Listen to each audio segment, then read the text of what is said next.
आसन दिया, चरणों को धुला, एक कक्ष में बैठाया और आज सुदामा से हालचाल पूछने लगते हैं श्री श्याम।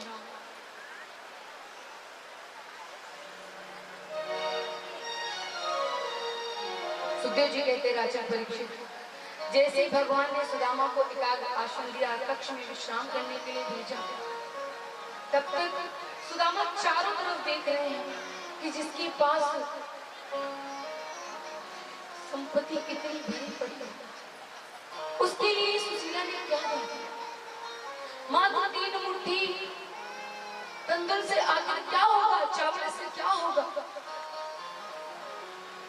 और अगर ये मैंने दिया तो क्या होगा, यहाँ पे कैसा सबके अंदर विचार प्रकट होगा। क्योंकि सुदामा बहुत गरीब था। भगवान समय आने में सुदामा को बुलाते हैं, लेकिन सुदामा अपने स्पष्टीकरण को नहीं कर रहा, अपनी बात को नहीं बता रहा है कि आखिर वो चाहता क्या है। चारों तरफ देख रहा है, इतनी चकाचौंध,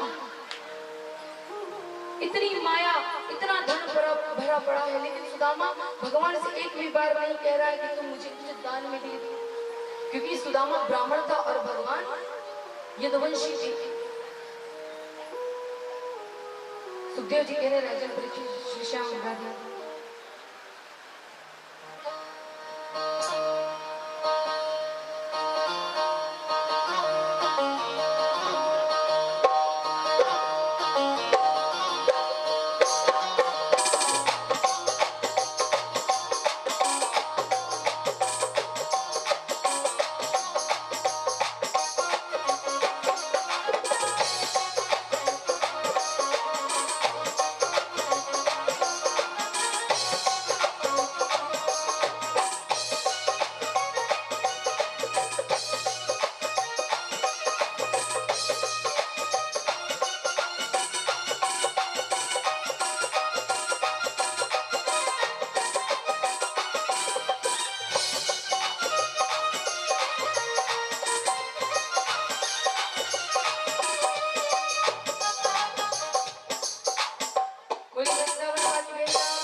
सुखदेव जी कह रहे राजन परीक्षित, भगवान विचार करने की सुदामा जब तक तू मांगेगा नहीं तब तक मैं तुझे दूंगा नहीं।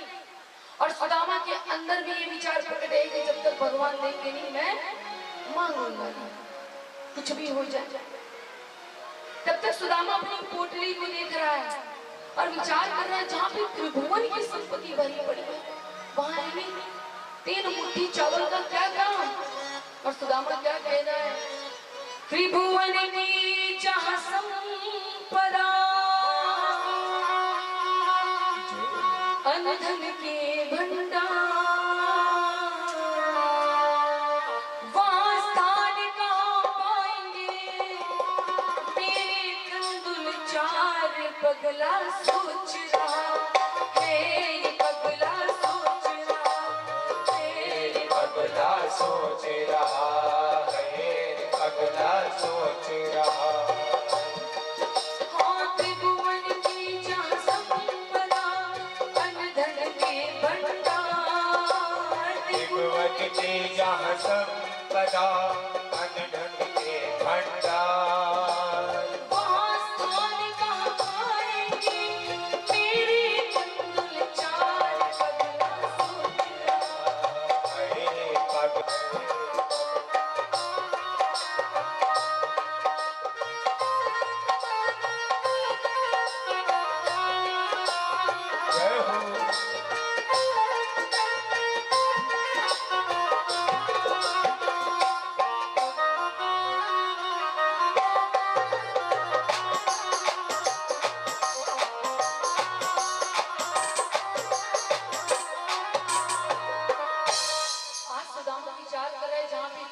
संपत्ति भरी पड़ी है, वहां पे ये कंदुल क्या करेंगे। और तब तक द्वारिकाधीश आ जाते, कहते मित्र क्या छुपा रहे हो, क्या छुपाया तुमने, अभी मुझे दिखाओ। सुदामा ने कहा कछु नहीं है सखा, कछु नहीं, कछु तो छुपाया है, जो जो छुपाया हो दिखाओ मुझे। और जैसे हाथ पकड़ करके खींचा, आज वही चावल की पोटली नीचे गिर जाती है। द्वारिकाधीश कहते हैं ये तुम छिपा रहे हो। मैंने तुमसे जब पूछा कि भाभी ने कुछ भेजा भेद में, तो तुमने कहा नहीं, भाभी ने तो मेरी भेजा है। और जैसे पोटली को खोला, सुदामा के लाज आ रही, शर्म आ रही, क्यों? देख रही चकाचौंध, जहाँ पे त्रिभुवन की संपत्ति भरी पड़ी है, आज वो चावल देख रहा है, तंदूर देख रहा है। और भगवान आज क्या करते हैं? दो मुट्ठी में, एक मुट्ठी में ब्रह्मलोक, दूसरे मुट्ठी में आज जैसे ही कैलाश पर्वत, और तीसरी मुट्ठी में बैकुंठ दान देने चले, वैसे ही माता रुक्मिणी ने रोक लिया। अरे स्वामी आप क्या कर रहे हैं? अगर बैकुंठ भी दे देंगे तो हम कहाँ रहेंगे? सुखदेव जी कहते राजा परीक्षित, भगवान ने सुदामा के तंदुल को ग्रहण किया और जितनी संपत्ति सुदामा को चाहिए थी, उससे भी अधिक धन वैभव सुदामा के पास दे दिया। लेकिन सुदामा को ऐसा लग रहा है भगवान ने कुछ नहीं दिया। सुदामा आज 3 माह द्वारिकापुरी में व्यतीत करते हैं। धीरे धीरे समय व्यतीत हुआ, अपनी पत्नी का ध्यान किया, सुशीला का, और आज द्वारिकाधीश से आदेश लेकर के शीघ्र सुदामापुरी के लिए प्रस्थान करते हैं। सुदामा ने कहा अब जाने के टाइम तो कछु देगा ही, 3 माह से रुका हूँ, आज नहीं दिया, कल नहीं दिया, आखिर ब्राह्मण पूजा तो करेगा ही करेगा, क्योंकि मैं पूजनी हूँ, सखा हूँ तो क्या हुआ। और इसकी अगर 16,108 रानियां हैं, और 16,108 में से 1-1 रुपया भी झोली में डाल दिए तो बहुत होनी चाहिए, कल्याण होनी चाहिए। सुदामा कहते ठीक है सखा, जा रहे हैं फिर हम। भगवान कहते हाँ जाओ जाओ। अब सुदामा पीछे मुड़ के देख रहा है कि 3 मुट्ठी मां चौड़ भी खा गए हो, और अगर दे दिया होता तो हमारे मट्ठे के साथ हमारे कम से कम बच्चे वही खा लेते, कि इनका भोजन हो जाता। वो भी खा गए, ये तो मुझसे बड़ा गरीब निकला, भिखारी निकला। फिर सुदामा कह रहे अब नहीं तो अब बात बन जाए, आगे थोड़ा और बढ़े। कहते जा रहे हैं सखा, जाओ जाओ लेकिन जल्दी आना। जैसे 15 कदम आगे बढ़े, द्वारकाधीश में आवाज लगी, रे सखा सुनो। सुदामा ने कहा हमको लगता है अब पसीज गया, अब दया कर देगा, अब तो कुछ दान कर ही देगा, ब्राह्मण है हम तो। पीछे मुड़े तब तक द्वारकाधीश कहते सुनो सखा, इस बार आना तो सुशीला भाभी को जरूर लेकर के आना। सुदामा फिर रह गए।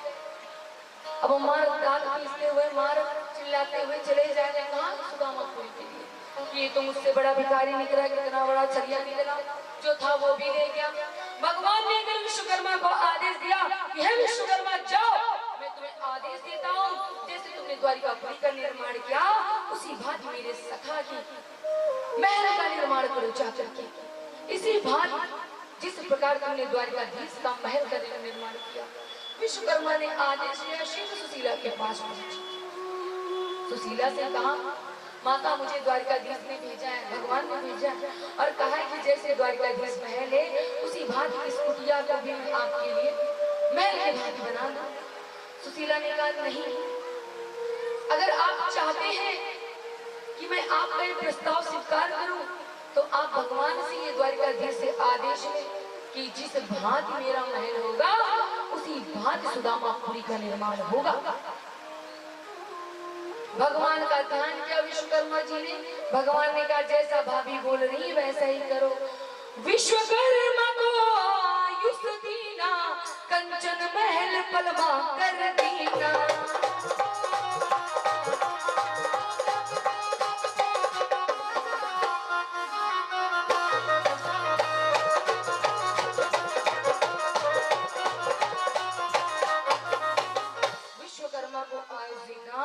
कंचन महल पलवा कर देना, जैसे आदेश विश्वकर्मा को मिला। आज जितना सुंदर महल सुशीला का, उतने ही सुंदर सुंदर महल सुदामापुरी में सबके बनने लगे। सब बड़े खुश हो गए। आखिर सुशीला ने किया क्यों?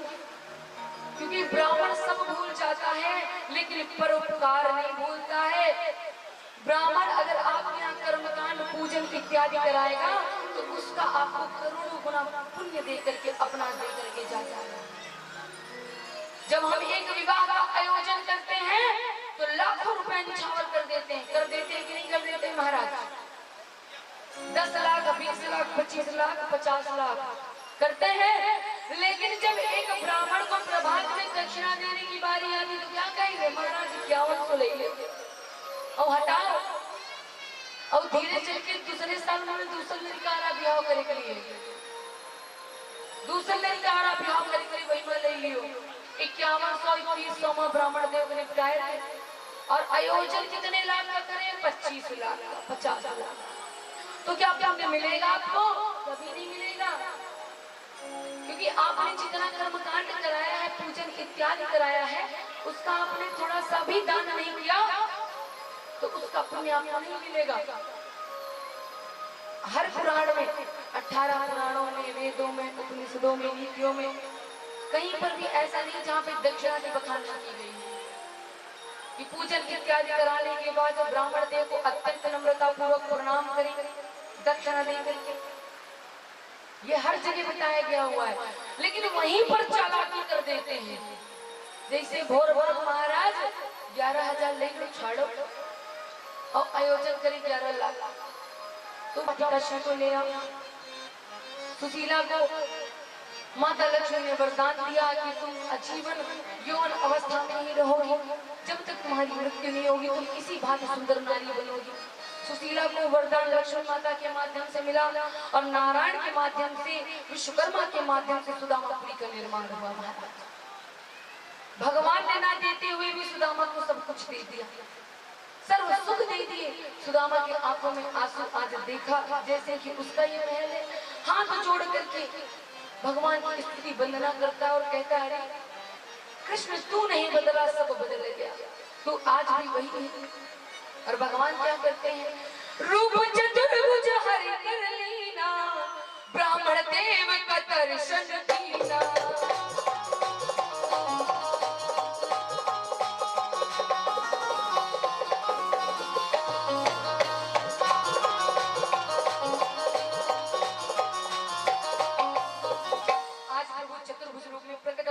सुदामा और सुशीला संग पूरे परिवार को दर्शन देते हैं और सुदामा से कहा, सुदामा जब जब जिस भी युग में मित्रता का अगर प्रस्ताव या बात आएगी कि सखा कैसा होना चाहिए, तो उदाहरण तुम्हारी और मेरी ही मित्रता का दिया जाएगा।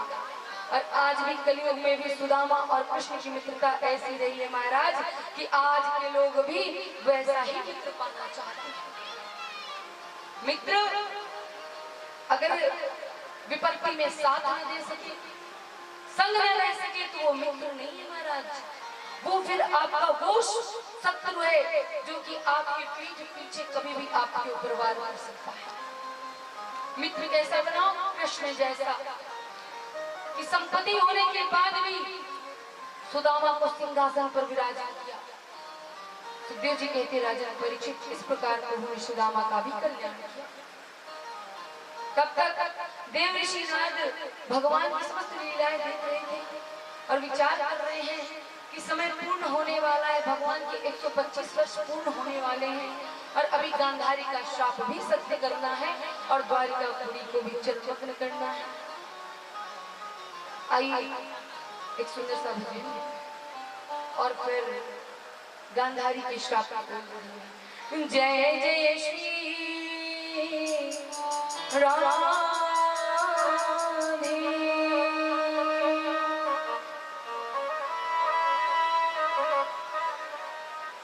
श्री श्याम, राधे राधे श्री श्याम। राधा रानी कृपा कीजिए, महारानी कृपा कीजिए,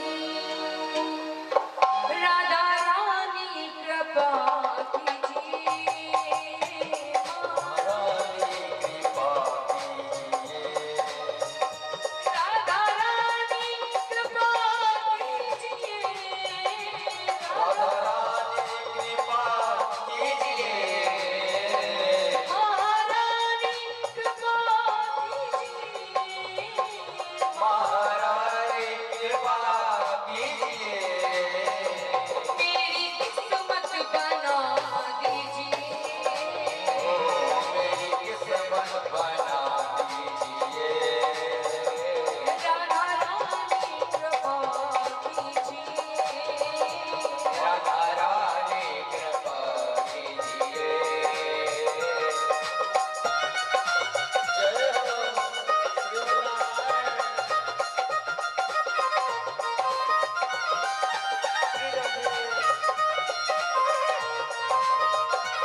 नींद नहीं आ रही, वो हाथ खड़ा कर। मतलब तुम लोग ना इधर हो ना उधर, नींद आ भी नहीं आ रही। किसको नींद आ रही है? अच्छा नहीं किसको आ रही है? तो कालियों की सेवा करते हो क्यों नीचे कर लगा रही है? ऐसा लग रहा है कि नींद आ रही है हमें। ऐसा तुझे को बिठाया है पलकों के सिंहासन में, मैंने तुझको बिठाया है पलकों के सिंहासन में, मैंने तुमको बिठाया है पलकों के सिंहासन में, मैंने तुमको बिठाया है। इस मन के अंदर ही बरसाना बनाया है, इस मन के अंदर ही बरसाना बनाया है। इसमें आके रहा कीजिए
सच्ची दरबार की जय हो। और चले भजन की ओर, क्योंकि कम से कम यहाँ से मैं देख रही हूँ 5-6 तो ऐसे ही गिरी जा रही हैं जमा जमा करके, क्योंकि तुम लोगों का चित्त में रहना जरूरी है। अगर कभी समय से सोओगे तो हमारा क्या होगा, तो हमारा तो चित्त लगे सका। सीताराम राधे श्याम। जय जय राधे जय जय श्याम, जय जय श्री वृंदावन राम। जय जय राधे जय जय श्याम, जय जय श्री वृंदावन राम। जय जय राधे जय जय श्याम, जय जय श्री वृंदावन राम। जय जय राधे जय जय श्याम, जय जय श्री वृंदावन राम। जय जय राधे जय जय श्याम, जय जय श्री वृंदावन राम। जय जय राधे जय जय श्याम, जय जय श्री वृंदावन राम।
बहलिया ने विचार किया, भगवान के चरण में पैर में प्रदुम्न चमक मार रहा था। बहलिए की दृष्टि जैसे ही चरण की ओर पड़ी, प्रदुम्न इतना चमक रहा था कि बहलिए के अंदर विचार प्रकट हुआ कि प्रदुम्न नहीं, ये कोई हिरण है। वो शिकार करने के लिए, वन विहार करने के लिए आया था। और जैसे ही प्रहार किया, जैसे ही तीर चलाई, वो तीर जाकर के द्वारिकाधीश की चरण में लगी। और जैसे द्वारिकाधीश के चरण में लगी, भगवान वृक्ष से नीचे आ जाते हैं। बहलिया दौड़ के आता है, हे प्रभु मुझसे कितना बड़ा अपराध हो गया, मुझे क्षमा कर दीजिए। 125 वर्ष पूर्ण होने वाले थे नाथ के। भगवान ने कहा, बहलिया तुम्हारा कोई अपराध नहीं है। बहलिया के चरित्र को, बलि के चरित्र को भगवान ने अति संक्षेप में श्रवण कराया, बताया कि तुम आखिर हो कौन, अपने अंदर ग्लानि मत पैदा करो।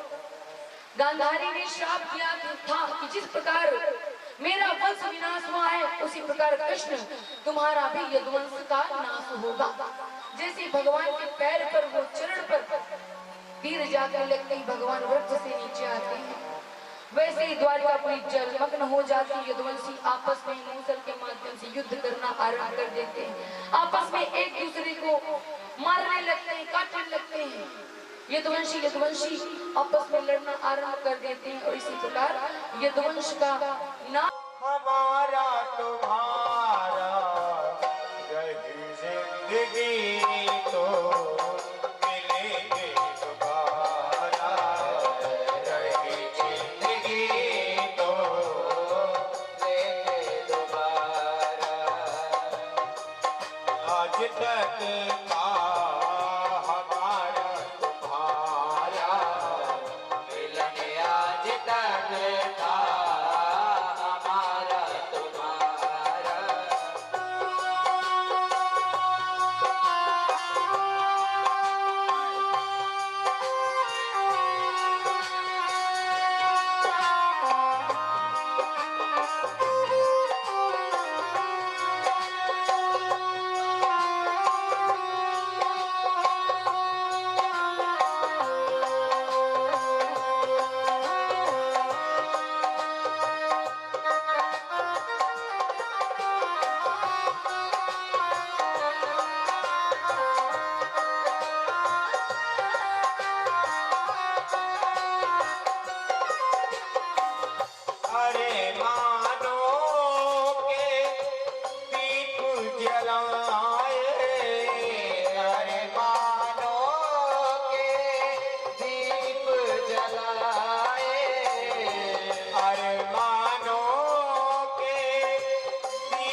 अब भूल न जाना।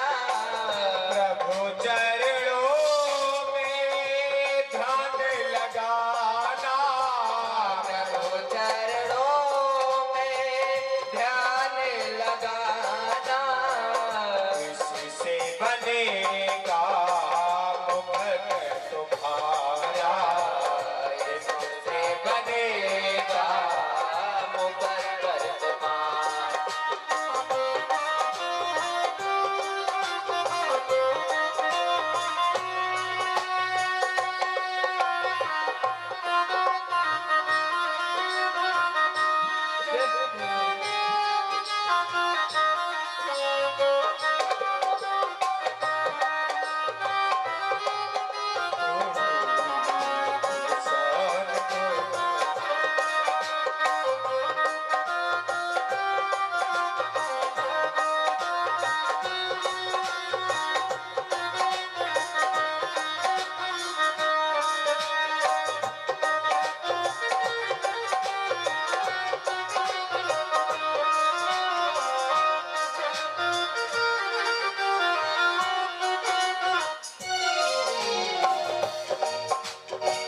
मिलन साथ देने का हमारा तुम्हारा।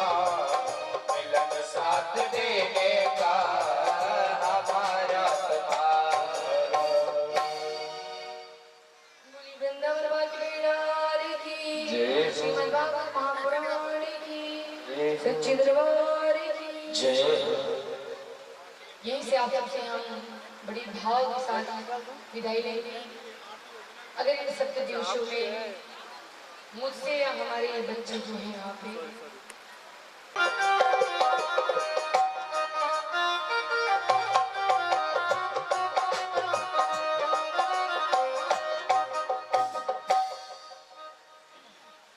देखिए, इन 7 दिनों में अगर कोई अपराध हुआ हो मुझसे, टूटी हुई हो, क्योंकि देखिए गलतियां उससे होती है जो ज्यादा बोलता है, और आप सबको श्रवण करना होता है और हमें श्रवण कराना होता है, दोनों में बड़ा अंतर है।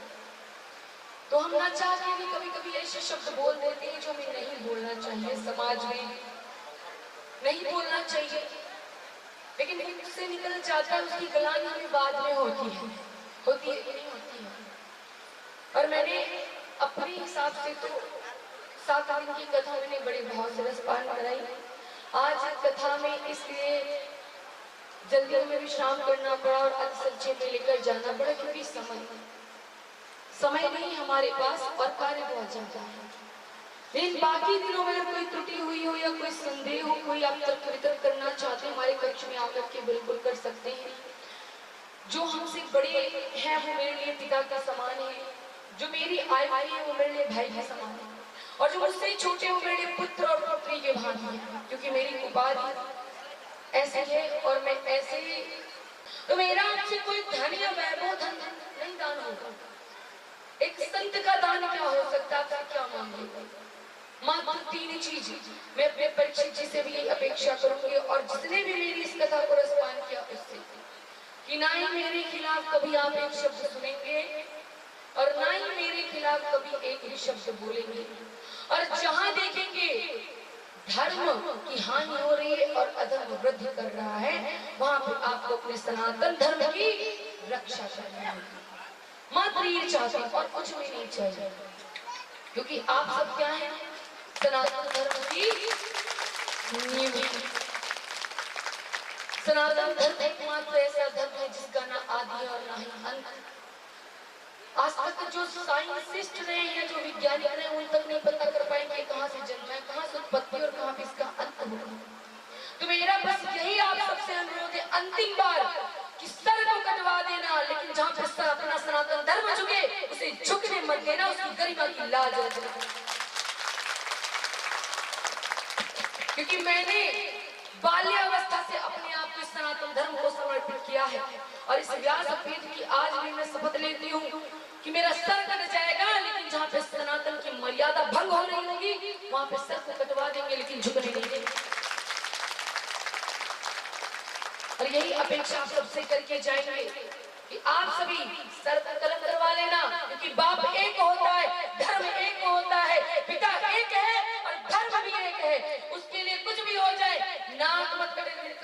देना, सामने वाले की काट के लेकर चले आना,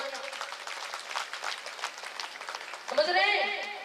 और एक बात बोलेंगे अभी, सनातनी अगर एक है, सनातनी अगर एक है तो किसी के अंदर औकात नहीं विपक्षियों की जो आप पे हमला करते या आपका कुछ बिगाड़ पाए, क्योंकि संयुक्त परिवार जब एक रहता है तो क्या है, किसी की क्षमता है आपसे युद्ध कर ले आकर के नहीं पराजित कर सकता है, नहीं कर सकता। और दशा क्या है सनातन धर्म की देख रहे हैं आप, सनातनी अगर जाग जाए तो कुछ नहीं हो सकता, कोई कुछ नहीं कर पाएगा। लेकिन हमारे अंदर वो प्रवृत्ति, हमारे अंदर वो एकता ही नहीं उत्पन्न हो रही है। देखिए पार्टी की बात करिए अलग, भाजपा हो भाजपा हो या जो भी पार्टी होती है तो प्रॉपर पार्टियों का नाम नहीं लिया।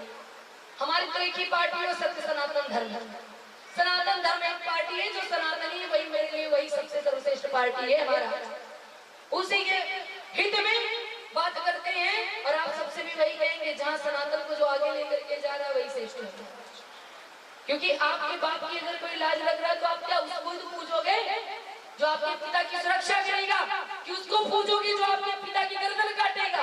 बताओ मुझे। तो जो सनातन की रक्षा करेगा वही हमारे लिए देव स्वरूप है।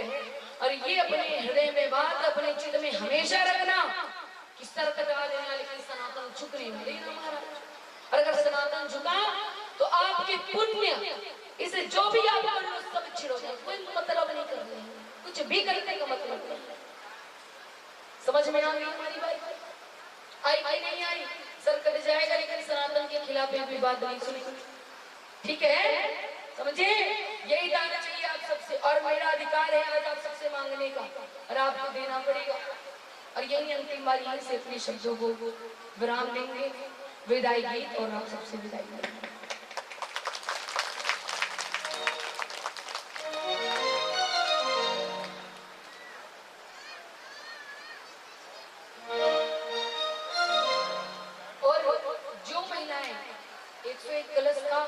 वहां पे स्थापना की गई है। अगर कल कोई वहां पर 7 बजे नहीं पहुंचा तो फिर अंतिम बार मेरी फटकार अभी झेलनी पड़ेगी। तो कल जितनी भी औरतें जो भी पूर्ण आहुति में शामिल होना चाहती 7 बजे आप वहां उपस्थित होंगे। कहां पर? जहां पे वेदियों का निर्माण किया गया हुआ है, जहां पे कलश स्थापना की गई हुई है। और जो भी पूर्ण आहुति डालना चाहते, आना चाहते, वैसे तो जो कलश लेकर के उन्हें पूर्ण आहुति डालनी चाहिए, ठीक है? सब समय से 7 बजे वहां उपस्थित होंगे और 11 बजे हम सभी यहाँ से विसर्जन के लिए प्रस्थान करेंगे। और 3 बजे या 4 बजे के बीच में आपका भंडारा भी आरंभ हो जाएगा। जो भी श्रोताओं ने कथा को सप्त दिवस में रसपान किया उनके लिए विधि पूर्वक भंडारे का भी आयोजन किया गया है। तो कल भी आप सबका थोड़ा समय लेंगे, उसके बाद रात्रि वेला में या फिर परसों हम सभी प्रभात में यहाँ से प्रस्थान करेंगे। और संध्या पहर में हमारे जजमान जी ने, मुन्ना राय जी ने आप सभी के आनंद के लिए, परम आनंद के लिए सदन कीर्तन का भी आयोजन किया हुआ है। बनारस के प्रचलित गायक आएंगे, उनका नाम अभी मैं नहीं पता है लेकिन बहुत प्रचलित है, अमलेश शुक्ला जी जो कि बहुत प्रसिद्ध हैं। उनके माध्यम से आप सभी को कीर्तन भी श्रवण करने का अवसर दिया जाएगा। तो पंडाल हटेगा नहीं, आप सभी को लेकिन कल अपना समय देना पड़ेगा, पूरा का पूरा दिन आपको यही देना पड़ेगा। और भव्य आयोजन किया गया हुआ है विसर्जन का भी। 11 बजे से विसर्जन आरंभ हो जाएगा। सभी श्रोताओं से मेरा निवेदन है कि सभी समय से आकर के विसर्जन में भी सम्मिलित हो। आइए विदाई गीत और आरती करते हैं।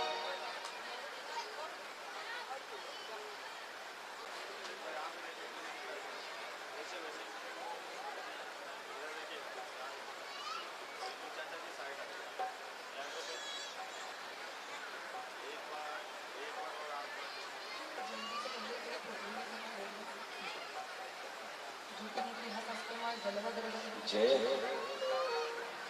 बोलिए वृंदावन बिहारी लाल जय हो।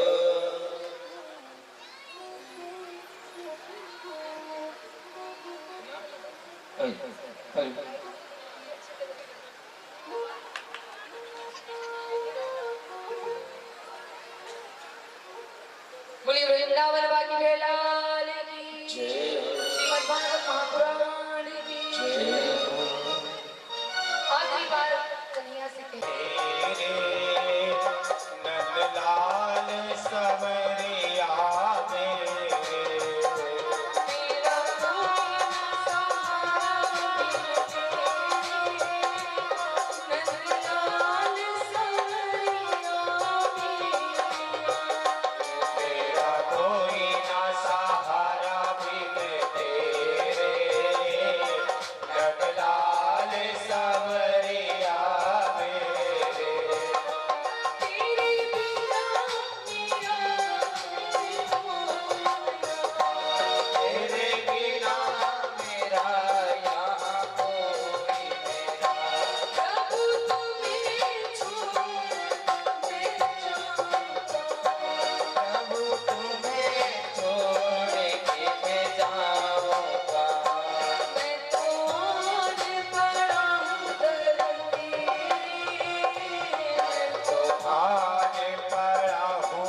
सात दिना की कहे भागवत मिलके सबको सुनाए।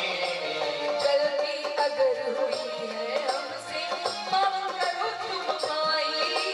गलती अगर हुई है हमसे माफ करो तुम भाई। गलती अगर हुई हो हमसे माफ करो तुम माई। गलती अगर हुई हो हमसे माफ करो तुम भाई। ना हो कोई गायिका में, ना हो कोई गहना। ना हो कोई गायिका में, ना हो कोई गहना। आज आपके सामने बैठी आपकी प्यारी बहना। आज आपके सामने बैठी आपकी प्यारी बहना। और अंतिम पंक्ति लेंगे। आज मैं यहाँ अगर बैठी हूँ तो मैं कुछ नहीं हूँ, मैं सिर्फ आपकी बहन और पुत्री हूँ। और जो यहाँ सब छोटी है उसे मेरी पुत्री के भांति।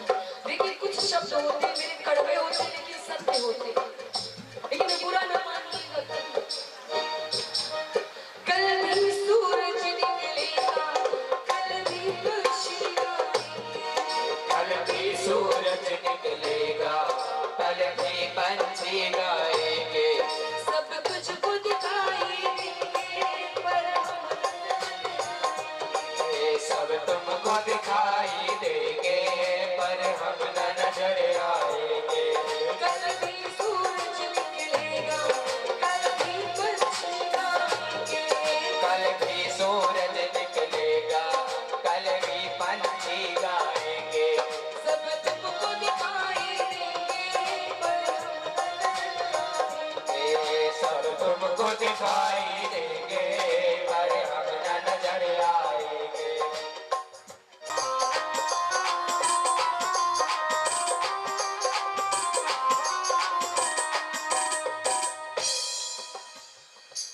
बोली वृंदावन बाकी बहलाले की, श्रीमद् भागवत महापुराण की। जय जय राधे, जय जय श्याम, जय जय श्री वृंदावन धाम। जय जय राधे, जय जय श्याम, जय जय श्री वृंदावन धाम। जय जय राधे, जय जय श्याम, जय जय श्री वृंदावन धाम। जय राधे, जय जय श्याम, जय जय श्री वृंदावन धाम। जय राधे, जय जय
शीघ्र आगे की ओर बढ़ेंगे।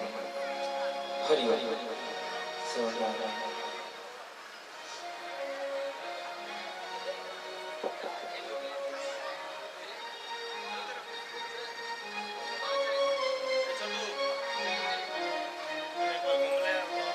Balik na namin,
हरि ओम जनेन्द्र गणम पुष्प देवादिवंदनम आत्मादिवंदनम सर्वहनम गुरु हरि ओम वाच समय प्रभव समय तीत समय स्वर समय आत्मा समय धर समय गाज समय मरिगाना श्रेष्ठ लक्ष्मी शिवना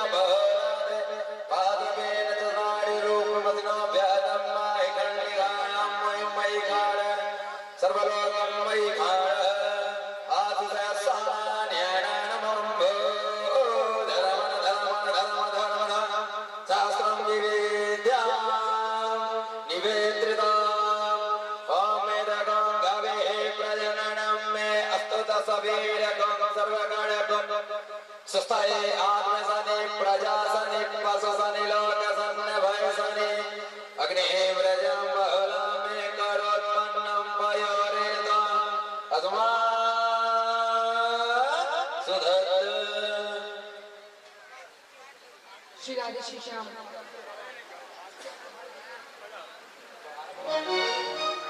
सभी श्रोता ध्यान से सुनिए। देखिए आज कथा का अंतिम दिवस है।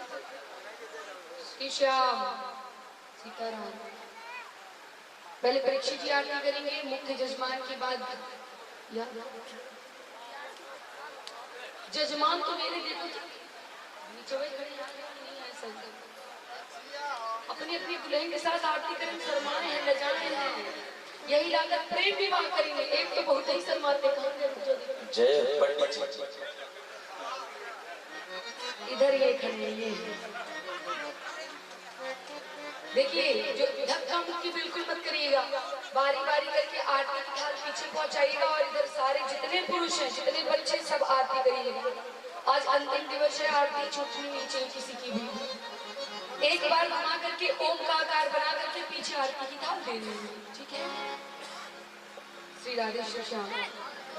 तन मन से ज्योति जलाओ मना तन मन से तन मन से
जी